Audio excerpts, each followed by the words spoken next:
Hi, everyone. Welcome again. Sports and shorts of sorts. Episode 27. Let's get right to it. Let's do our jersey thing, guys. One of the best players in Major League Baseball wears number 27. I'm talking about Los Angeles Angels center fielder Mike Trout. Excuse me, the 32-year-old has a Hall of Fame career already. Well, in the regular season already. A lot of his numbers are strictly individual. Three-time AL MVP, 11-time All-Star, 9 Silver Slugger awards, and he won the Rookie of the Year in 2012.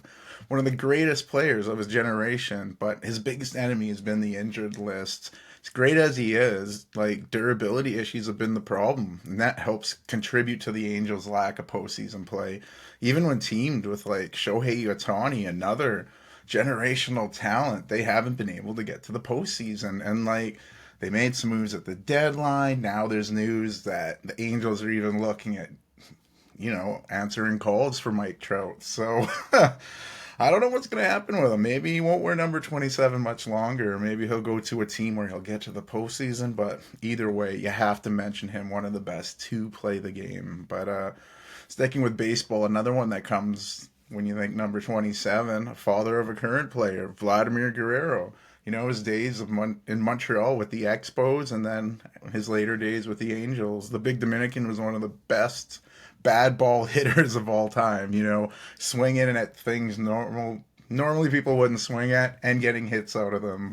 And he always did it without gloves on, so that was kind of cool. He won MVP in 2004 in the AL and 9-time All-Star, 8-time Silver Slug Award winner. He's in Cooperstown in the Hall of Fame, of course, but yeah, one of the best to swing at some junky pitches, so that's kind of a cool thing.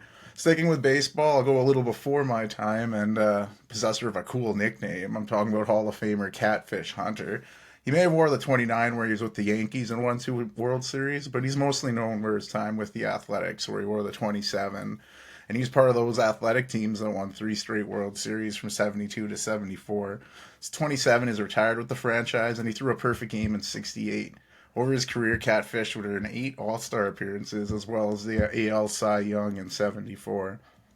Another guy who's considered one of the best catchers ever, played with number 27 half of his career. I'm talking about Carlton Fisk. His number 27 is retired by Boston, where he played the first half of his career. He flipped his number for his time with the White Sox, and his 72 is retired with them as well. But yeah, he was an 11-time All-Star, 3-time Silver Slug Award winner, won a Golden Glove, Rookie of the Year in 72. Probably most known for his relationship with the left field foul pole in Fenway. Excuse me, the one where he famously hit that pole in the 12th inning of Game 6 of the 75 World Series to give the Red Sox the win over the Reds. The Red Sox would end up losing the series, and Fisk would go an entire career without a World Series ring. But he did get an honorary World Series ring from the Red Sox in their 2004 win, and he got one from the White Sox for their 2005 win. A beloved figure by both franchises, but another few current guys that wear the 27. Astro stud Jose Altuve, Venezuelan's already 8-time All-Star, the Golden Glove Award, and the 2017 MVP. He's got 2 World Series rings, and maybe a little garbage can controversy around one of them, but his Astros are looking good right now. We'll get more onto the playoff picture later, but another 27 worth mentioning, New York Yankee Giancarlo Stanton, 5-time All-Star, won the NL MVP the same year Altuve won his AL one, 2-time Silver Slugger Award recipient, and he just hit his 400th home run not that long ago, like a few days ago. So from the diamond to the gridiron, 2 NFL players that jump out. You might see this guy in some old videos on hits you're not allowed to do anymore, but Steve Atwater, he had some big ones in those classic Denver Bronco orange jerseys, and he's in the Hall of Fame, 8-time Pro Bowler, part of the NFL 1990s All-Decade team, won 2 Super Bowls with John Elway and the Broncos, and the other 27 I'll mention, hard runner, Eddie George. He's with the Oilers Titans fame. He came in ready to go, winning Rookie of the Year, 4-time Pro Bowler, has his 27 retired with the Titans franchise. Jumping to the hardwood, one came right to mind right away.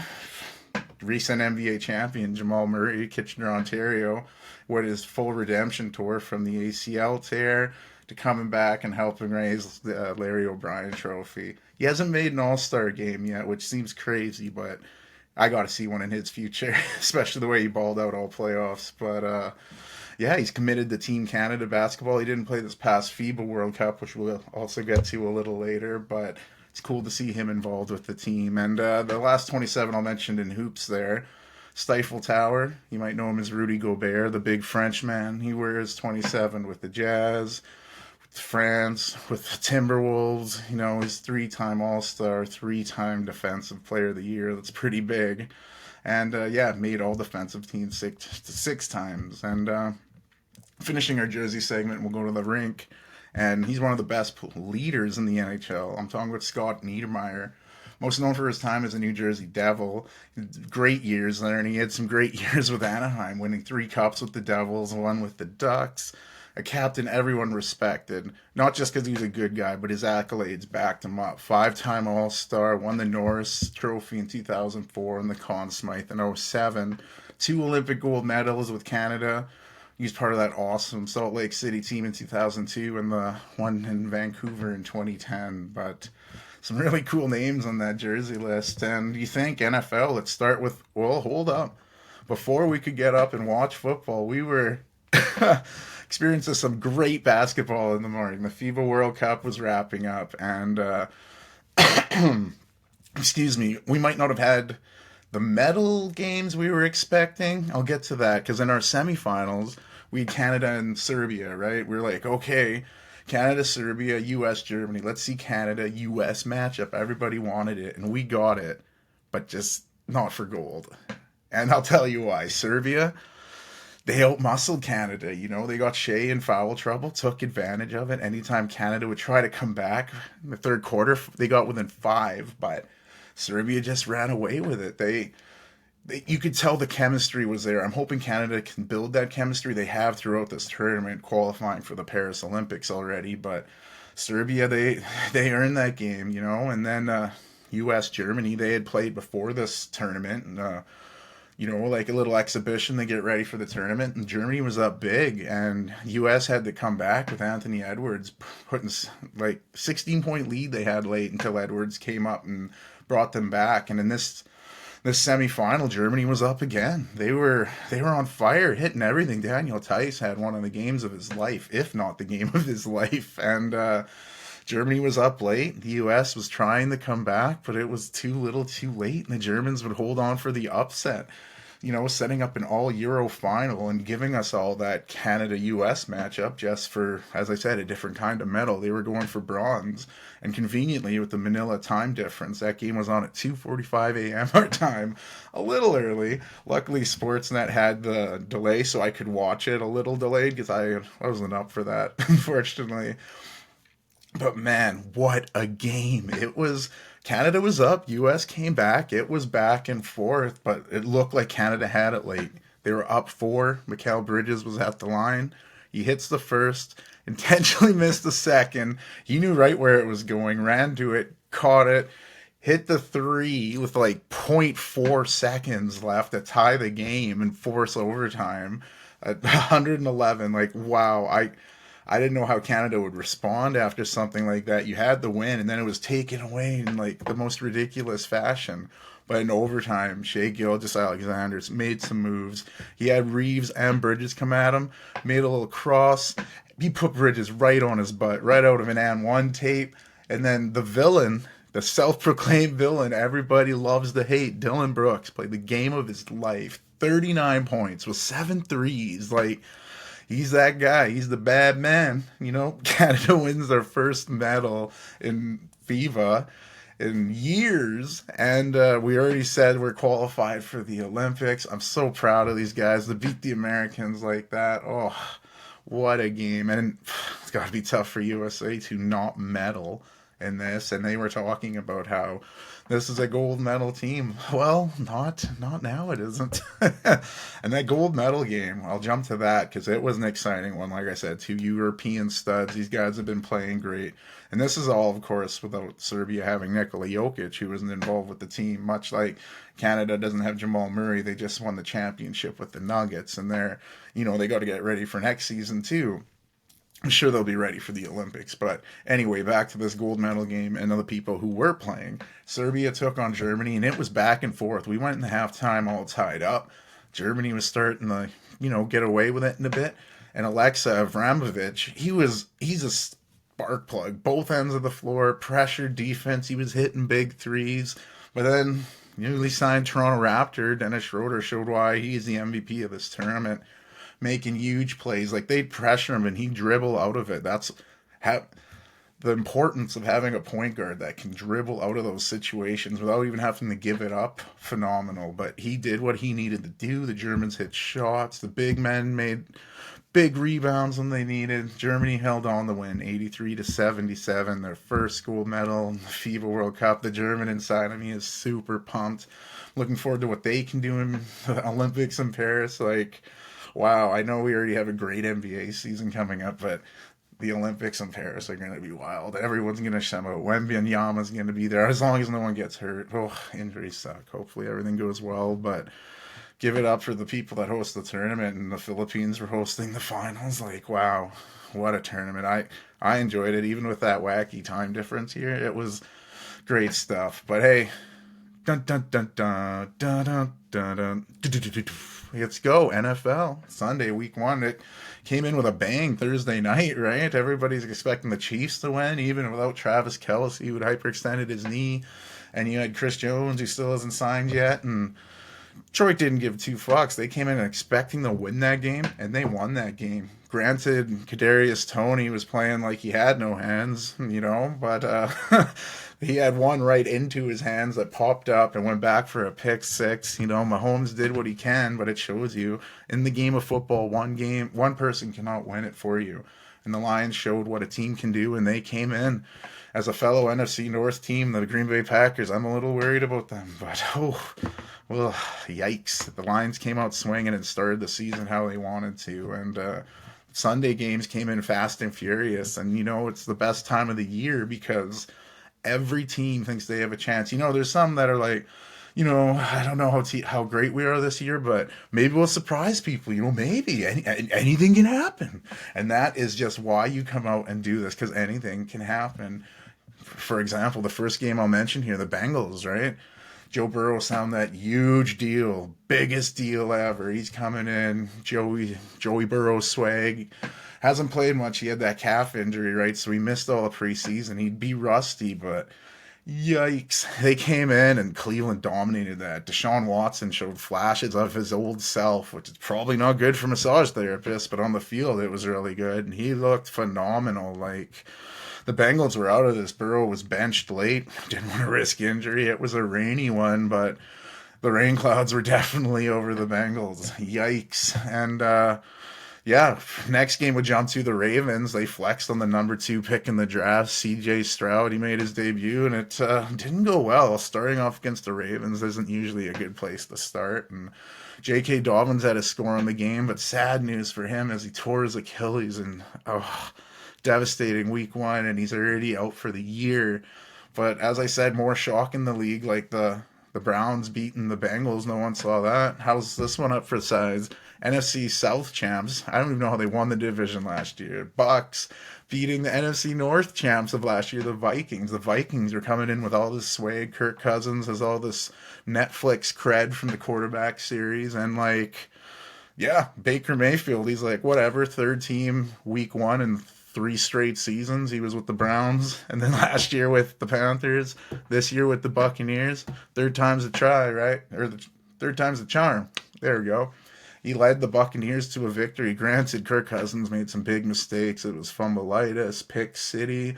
Justin Jefferson did not look very happy, but we'll see how the Vikings bounce back. But hey, give kudos to the Buccaneers. They did what you got to beat who's in front of you, and that's what they did. I wonder what the Falcons would be like in the Desmond Ridder age, I guess. And they showed their amazing running game. Tyler Algier getting 2 rushing touchdowns, and rookie stud. Jeez. Bijan Robinson. I was watching the game, and wife thought she said Dijon, calling him Mustard, but it's a good nickname, Mustard. I like it because, he was slippery. And when he caught that ball on the screen, that little cut and acceleration in the end zone, wow, I didn't have him winning Rookie of the Year, but man, I think he might take it. He looked pretty the real deal. Him splitting carries with Algier, that running game is going to be something to do. Maybe Desmond Ritter won't even have to do much. But they spoiled Bryce Young's debut, the number one overall pick. He didn't have the best outing, and it didn't help things that he won't be getting his touchdown ball back. He threw a touchdown pass to Hayden Hurst, who, in celebrating, just launched that motherfucker into the crowd. And you're like, oh, you're watching the game at home, like, what are you doing, man? That's the guy's first touchdown ball. I mean, maybe they can get it back, but it was in Atlanta, and he's a visiting quarterback. That ball might be extorted, but yeah, kind of a dick move to your new quarterback. And the Cardinals Commanders game, didn't even think I'd mention that game, but I thought the Cardinals would be in full tank city. There's no excuse me, they played Dobbs at quarterback because they're in full tank mode, and the defense wasn't paying attention. They came out and balled out, did what they had to do against Sam Howell. They made it look like they could win that game. Washington had to come back late and take the win, but I was impressed by Arizona. Or did Washington just suck that day? I don't know. We'll see, but got to give it up to professionals not tanking. That you play to win the game, as Herm Edwards always puts it. But big win for the Washington new ownership with Harris and Magic Johnson as part of that. Definitely glad Snyder's out of there. That's expert inspiration, the win right there. Jaguars looked like they were in trouble against number 4 overall pick Anthony Richardson with the Colts. He looks like the real deal. He's got to protect his body more. He took a big shot late, but he did really well, I thought. I liked how he played, and I don't know, Lawrence woke the Jags up, and they came back and won, but there was a wild sequence in that game where it looked like he was sacked and it was incomplete, but no one blew the whistle. Everyone was standing around. DeForest Buckner picked it up and rumbled and stumbled for pay dirts, and they reviewed it and counted it. Said the ball was coming. It was a fumble. Wasn't incomplete. So just a reminder, play till the whistle goes. Anything can happen. Just until you hear that, the game is live. The 49ers showed why they're my choice and many other choices of others, to win the Super Bowl. They really stuck it to the Steelers, The defense made Kelly Pickett struggle. Sophomore quarterback did not look very good. Brock Purdy, he looked great coming back from his injury he sustained in the playoffs, hitting Brandon Ayuk for 2 early touchdowns. Christian McCaffrey busted one. Those were the big fantasy winners of the 49ers that day, but with that roster, it could be a different guy each day. It could be Debo one week, you could have Kittle the other week, so yeah, I'm telling you, the Niners, they look the real deal. It's tough for opposing defensive coordinators as well, for fantasy owners. Is it my guy this week or is it that guy? I don't know. Titans and Saints had a struggle. Derek Carr, he was adjusting into his new team. He had some good signs, some bad. Ryan Tannehill, mostly bad, throwing 3 interceptions. That did not help the Titans, and the Saints squirtled out with that victory. Broncos showed some promise in Sean Payton's debut there. They looked, at times pretty good. Like, is this the old Russ? But yeah, they kept the Raiders in the game, and Jimmy G did what he had to do, hitting up with former Patriot Jacoby Myers, and they got the victory. Myers looked really good. I thought Devontae Adams would be the guy, but Myers, he put up some big numbers. He did take a big hit, though, and I hate when the camera goes on their face, and he had his eyes looking out and almost like that fencing response, so hopefully he's all right, because his head took a rattling, but yikes. Not the start Sean Payton was hoping for in the Mile High City. I don't know if Hackett's going to come out and criticize his coaching of that game. We'll see, but Super Bowl finalists, Eagles, went on the road to New England, and this game was much closer than I thought. Mac Jones looked much better than he did last year, and Hurts struggled much more than he did last year. He was trying to run the game out late, fumbled the ball, gave the Patriots a chance to win. The defense held on, but they put on a good performance. At halftime, they were retiring Tom Brady's jersey, who you see I am wearing today. Weird, right? But we'll get more of that later. And the Rams surprised the Seahawks by going to their house and beating them handily. And my Packers, Green Bay, we started the Love era in style, sticking it to the Bears like we tend to do in Chicago. Aaron Jones looked phenomenal. Had a nice receiving touchdown where, he pulled up a bit. He was squeezing his hamstring by the end, but I hope it's nothing serious because they look good. I like how the Packers. I know it was just the Bears, but I like how the Packers looked. And probably the game of the weekend between the Dolphins and the Chargers. This was great. Two young quarterbacks, Herbert going up against Tua, and like, wow, what a game! Chargers were up late in the fourth, and Tua Tagovailoa threw a pinpoint. Sorry, he's a lefty. Threw a pinpoint to Tyreek Hill. There was no room there, but it perfectly into his arms, giving them the lead and the victory. But those two before mentioned guys, Tua and Tyreek, like Tagovailoa, 28 for 45, 466 yards, 3 touchdowns and a pick. And Tyreek Hill, 11 catches, 215 yards and 2 touchdowns. Like, these are like shit you put up in Madden. Big comeback, huge win for the Fins, bad heartbreak for the Chargers, who that seems to be what they're known for. The Sunday night game, much hyped NFC East battle, turned into a stink-a-thon 5,000. The Cowboys skunked the Giants in New York 40-0 on national television. Oi, oi, oi. What a beatdown. There's one game left in the week, the Monday Nighter, and it's a big one again in the Big Apple. The Jets will be hosting division rival Buffalo Bills.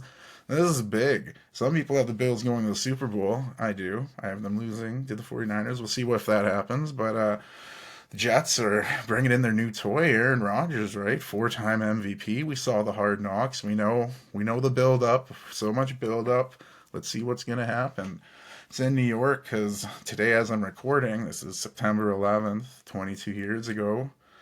Terrible thing happened 2001 in New York City, so there's going to be a lot of emotion in this game. We'll see what happens. I still remember my dad waking me up that day, turning on the news and seeing the plane. Like, it's surreal to think like that happened 22 years ago. Holy shit. But anyway, that's bigger than football, but there will be a football game. The Jets are hosting. All eyes on Rodgers, but don't forget about the Bills. It's like they sneak up every month. The Bills will find you. It's Overreaction Monday as I'm recording. Everyone has their Overreaction Monday thoughts, and here's mine. The Vikings are beatable. The NFC North will come down to the Packers and those scary Lions. The Bucks will repeat as NFC South champs. Baker will have them being above the Saints. Anthony Richardson and the Colts will surprise a lot of teams, and he'll win Rookie of the Year. You watch it. He really impressed me. As long as he can stay on the field. And this is my big if. This could change everything earlier, but if the Dolphins stay healthy, this is a Super Bowl winning team, and they'll win it if they can stay healthy, which is weird to say, but fully believe that, man. And I have the Rams, surprising people, making the playoffs as a wild card team after their shitty season last year, even without Cooper Kupp.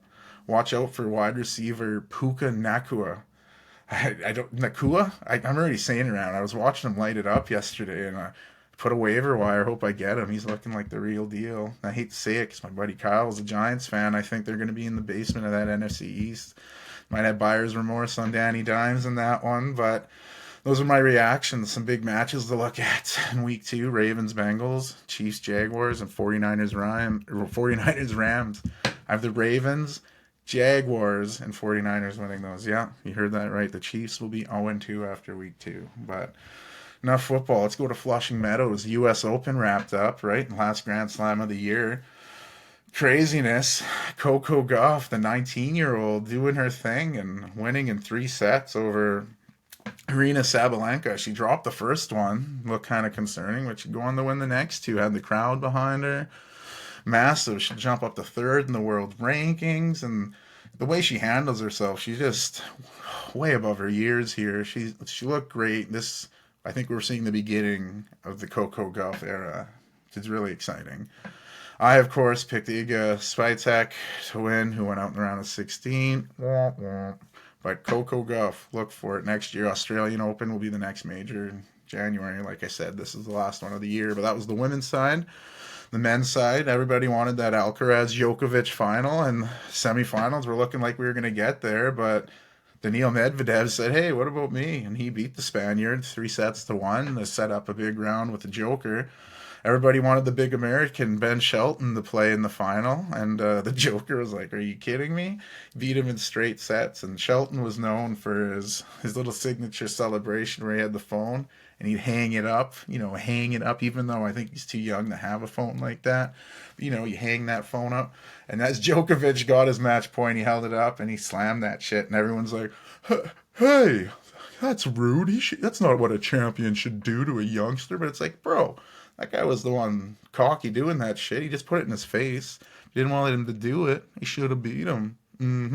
But anyway, I hyped all that up because the final, not a lot of hype. Djokovic beat Medvedev in straight sets. It was not really that close. Djokovic gets the 24 Grand Slams now. 2 ahead of Nadal, 4 ahead of Federer. Ties him with, at all time, with Margaret Court for all like men or women, and he's one ahead of Serena Williams at 23. And he changed into a Kobe Bryant shirt, number 24, because he and Kobe were tight before Kobe passed, and he said it meant a lot to him to honor Kobe Bryant with the number 24. So that was cool. Djokovic did what he had to do. He came in and he dominated. He's still the best, and it's now, where does his number end? He's at 24. How high can he go? How high can he go? We'll see. Damn, Australian Open in January, like I said, but wow.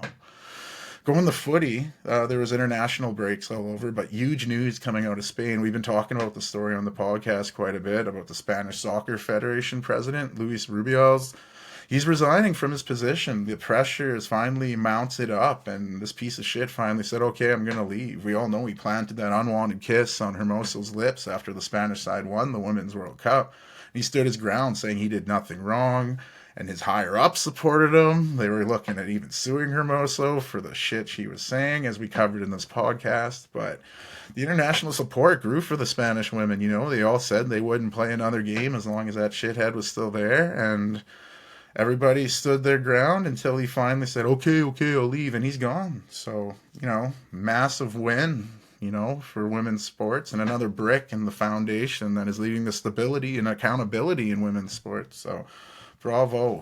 Good on them. Glad that worked out, because a lot of times it doesn't, so that's good. But like I said, a lot of international breaks, except their qualifiers going on, right, for the international teams. And England visited Ukraine. I'll mention this because it was a 1-1 draw.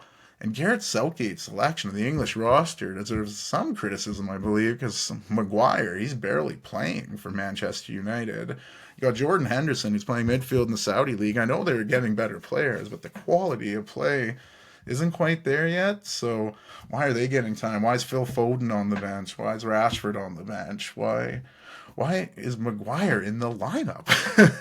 These are the questions.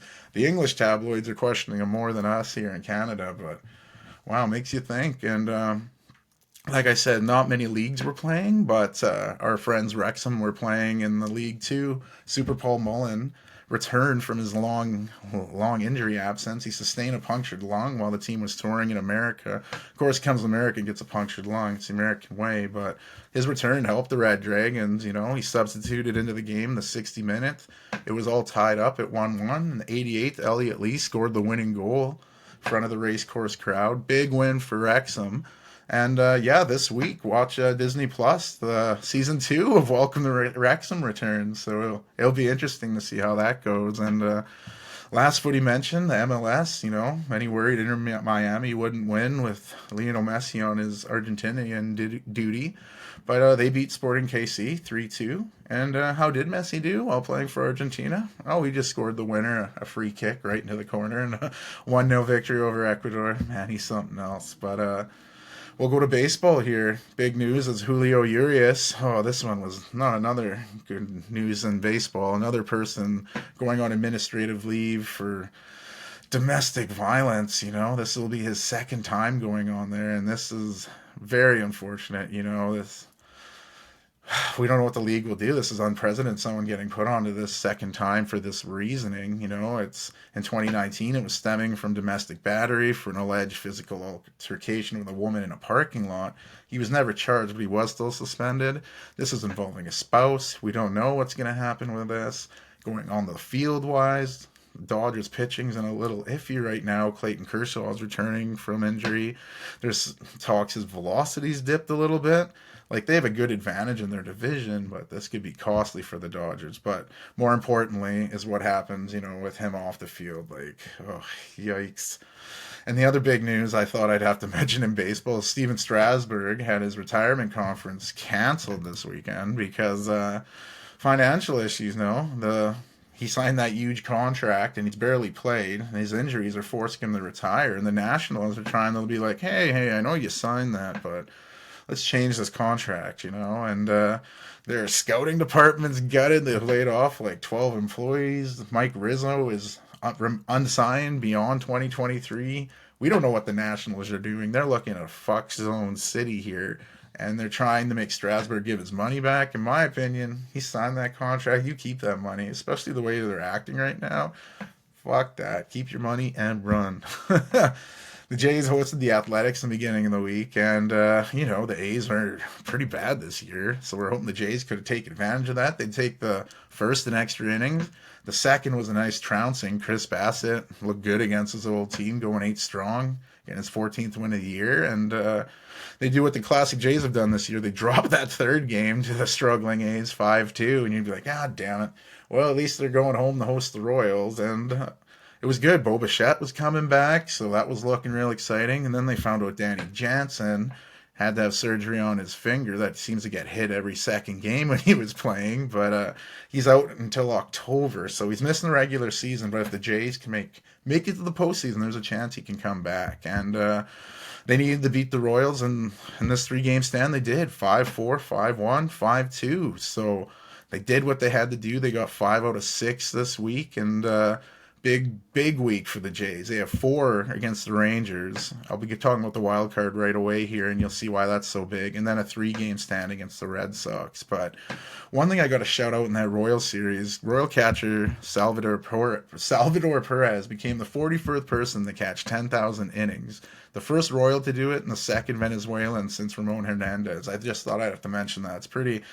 That's durability right there. And he's a big dude. It's pretty crazy. But, less than a month to go in this season. Each game's importance grows. The AL East is still being led by the Orioles, but they're still only 3 ahead of the Rays, who just swept the Mariners, which brings us to the AL West. The Astros are leading after taking 2 out of 3 against the Padres. And the Mariners just got swept by the Rays, like I said. So now the Mariners are 2.5 games back of the Rangers, and the Rangers are 3 games back. So the AL West is still iffy there. The AL Central is still a fucking dumpster fire. The Twins are the only team over 500. They are 7.5 games ahead of the Guardians. And the American wildcard did some shuffling this week. The Rays are way ahead, but the Jays and Mariners hold the other 2 spots. The Rangers are just half a game behind the Mariners and 1 back of the Jays. So like I'm reiterating, this series against the Rangers is huge for the Blue Jays. These 4 games upcoming could really determine which of these teams are going to go to the playoffs. And the National League divisions they're still pretty stretched out. The Braves way ahead in the East. The Dodgers, they have that big lead in the West, but like I said, they're pitching. We'll see how that holds up. The Brewers have a 3-game lead over the Cubs in the Central. It seems like the wild card is really where the wildness is, I guess. The Phillies, Cubs, and Diamondbacks have those spots. The Marlins, half a game back. Giants and Reds, 1.5 games back. So this last few weeks of baseball, it's going to go either way. Quick jump into college football, because I got to talk Colorado Buffaloes. They hosted Nebraska. Dion had this circled on the calendar. Nebraska coach Matt Rule beaking him all the time, calling him out in the way he's doing shit. Nice bulletin board material. So already inspire a very inspired Colorado team, and they beat the hell out of Nebraska. Shedeur Sanders looked good. Ripped the coach for the disrespect he's given his pop. So keep your eyes on Colorado. They're not done yet. They're the real deal. Texas went into Alabama and beat the Crimson Tide and ruined my ticket. But big win for Steve Sarkisian and to take on his former boss. North Carolina barely beat Appalachia State. Like, they needed overtime. And Caleb Williams showing that, that Heisman might be his back-to-back. But I had to talk college here as well, because disturbing news off the field. Like, these allegations against Michigan State coach Mel Tucker are pretty fucked. Brenda Tracy, she's a rape survivor, has made educating athletes about sexual violence her life work. She filed a complaint with MSU's Title IX office that is still under investigation, but according to her complaint, she sat frozen for several minutes while Tucker made sexual comments about her and masturbated on the phone This reopened 25-year-old wounds for Tracy, who had been assaulted by 4 men years, like 25 years ago, like I said. And right now, MSU has suspended the coach, Mel Tucker, without pay, as of recording is this episode right now. But man, this is troubling. Like, in his statements, he said, yes, he's acknowledging he masturbated on the call, but he said it was consensual. So this is really fucked because like it's a he said she said now. Her credibility and all the work she's done along, helping prevent this shit from happening and everything she's achieved, like that's on the line. His coaching is on the line. But we know sports. Like if he does get fired for this, give it 6 years, somebody will hire him. That's the disgusting world of sports. But I think it's a bigger thing for her and her credibility and what she could lose. But we'll see what happens here. It's messed up. As a coach, what are you doing putting yourself in that situation? I don't know. This is fucked up. Bigger than sports, and we'll see what happens with that. And I know I don't always cover mixed martial arts, but huge upset. UFC 293. Sean Strickland, he went in, beat Israel Adesanya to win the UFC middleweight title. Like, he wasn't even supposed to be in this fight. This opportunity came out after Duplessis suffered a foot injury that prevented him from fighting. So Strickland stepped up to be the sacrificial lamb, as you would, with the underdog numbers he was getting. But, that's why you don't fight on paper. You fight in an octagon. And he had the fight of his life, taking Adesanya down in the first round and chipping away at him. No question who won the fight. He was the deserved champ, and he took the title. Like, wow, what a story. He couldn't believe it after the match, but great win for him. Great win for underdogs everywhere. The other big fight, the other co-main event was Alexander Volkov submitting Tuvasa in the second round, so that was pretty big. So, but man, that's Strickland. That's everybody. That was big news for a while. It still will be. It's one of, if not the biggest upsets in UFC history. Wow. Whew. But quick, got a shout out to WNBA here. It was the last week of the regular season. Big results on the last day. The Mystics shocked the Liberty. Brittany Sykes hitting a buzzer beater off an inbounds play. With no Kalea Copper, the Chicago Sky were wondering if they'd even make the playoffs, but they beat the Connecticut Sun in overtime to sneak in. And like those results set up a wild WNBA postseason, and the way they do it, top 8 teams, regardless of conference, will put you up 1-8, et cetera, and go down the line. Like I'm expecting a Las Vegas Aces New York Liberty final. They've consistently been the 2 best teams all year and are the teams to beat. But like this last game of the season showed, anything can happen, right? So the Washington Mystics faced the Liberty in the first round. Like, that's huge. I have the Liberty winning in 3 because they play best out of 3 first round, then best out of 5, best out of 5. So I have the Liberty winning that series. I have the Aces beating the Chicago Sky. I have the Connecticut Sun beating the Minnesota Lynx in 3. The 4-5 could be a tough matchup. The Wings did just beat the Dream on the last day of the season, but I have the Dallas Wings winning this one. I'm a big Ugbun fan, and I hope that they advance. I'm going to make a quick prediction on the WNBA awards, even though people are like, what are you doing? I like the league. I'm going to go cover it, even if you want to. It's going to be like 20 seconds, but I got to broadcast it because I like the league. Gonna say it. Coach of the year, I'm guessing Becky Hammon's getting her second straight. MVP, Asia Wilson. Same with defense player of the year. I see her winning those back to back. Sixth person of the year, I'm giving it to Johannes of New York Liberty. I think she should get it. She'd be a star on another team, I'm pretty sure. Most improved, Satu Sabali of the Dallas Wings, who I mentioned earlier. She's really helping that offense thrive. Rookie of the year, I'm picking Aaliyah Boston. She's just doing great things, and she's going to be better next year. So that's my WNBA wrap-up for the season. Postseason starting. Watch it. It's good hoops, man. Come on, give it a chance. Quick CFL jump. Ticats outlasted the Red Blacks 27-24. Argonauts destroyed the Alouettes 39-10. The Banjo Bowl was a fucking beatdown. Not the Labor Day Classic we had last week. The Bombers beat the Riders 51-6. Oh my goodness. And the Elks, they bounced back to beat the Stamps in the Battle of Alberta 25-23. No F1 this weekend, but next Sunday we're going night race in Singapore. So that'll be a really cool one. And yeah, let's jump into the short this week. Beginning of the NFL season. It's got that smell in the air, those nice cool autumn mornings. I don't know, your coffee just seems to taste better. And With this week's episode, I thought I'd highlight some shorts. I include my dad. We'll get into more of that in a little bit. But while living in East London, the idea came up to us one day. Hey, the yearly NFL games that come to Wembley. Let's try to go.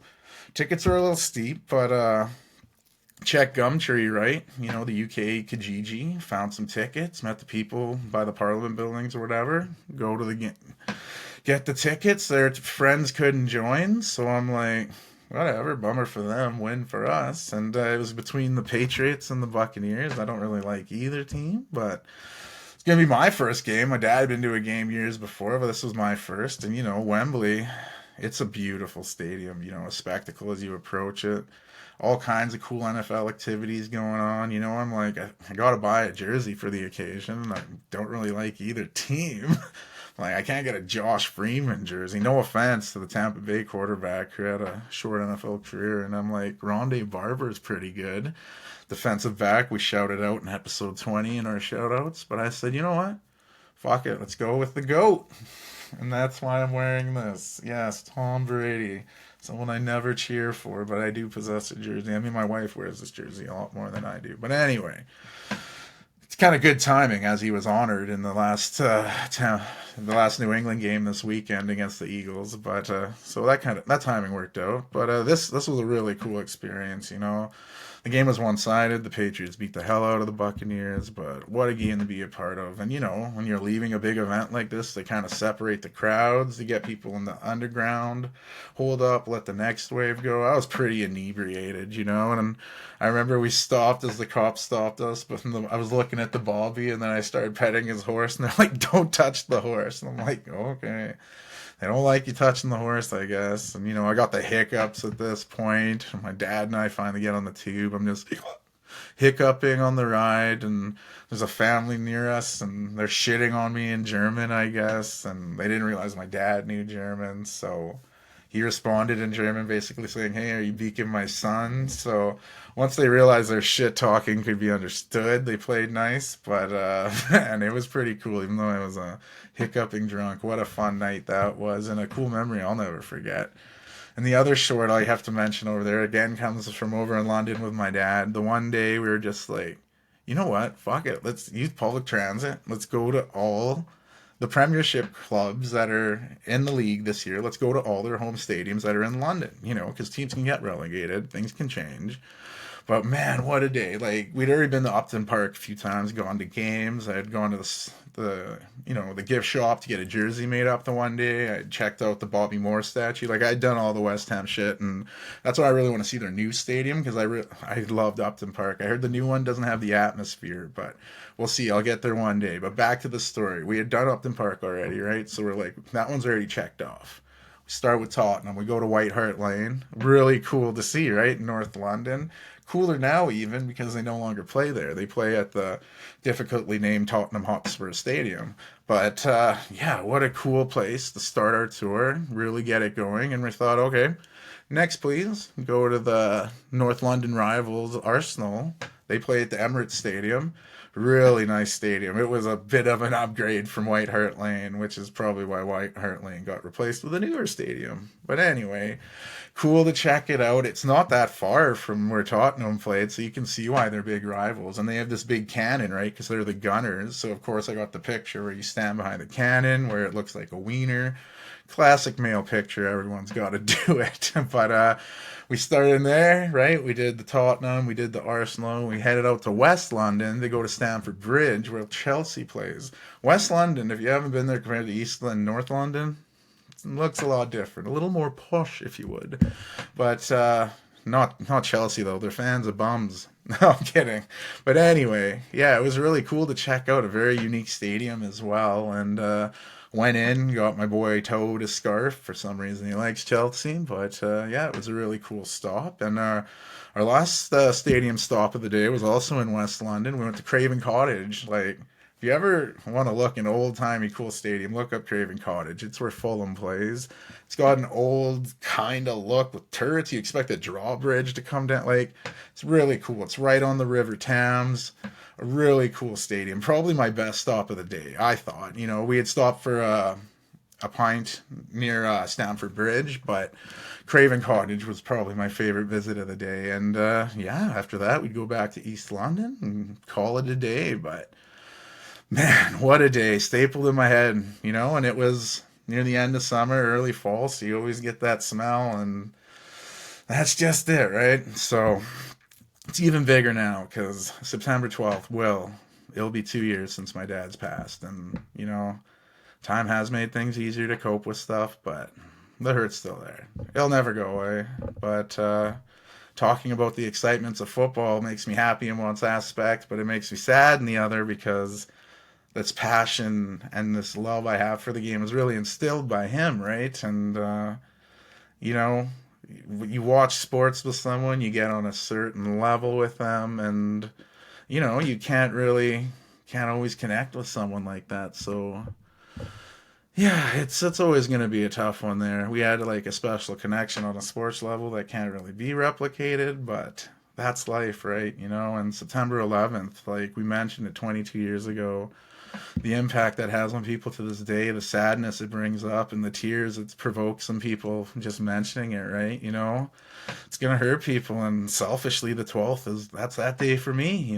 That's I'm taking a few vacation days here, try to get myself in a good place before going back to work because it's weird. It's subconsciously, it's just like you look at a calendar, and it's weird how certain numbers can create certain feelings, but it's just it's how anniversaries go, the good wedding anniversaries, but unfortunately the bad tragic anniversaries. But yeah, it's just I'm lucky I was able to have vacation time to take the time off work because you have to take care of yourself. If you don't take the time to take care of yourself, how are you going to help or take care of anybody else, right? So do what you got to do, right? I went fishing with some buddies Saturday, went out on the boat, much needed, cleared the head.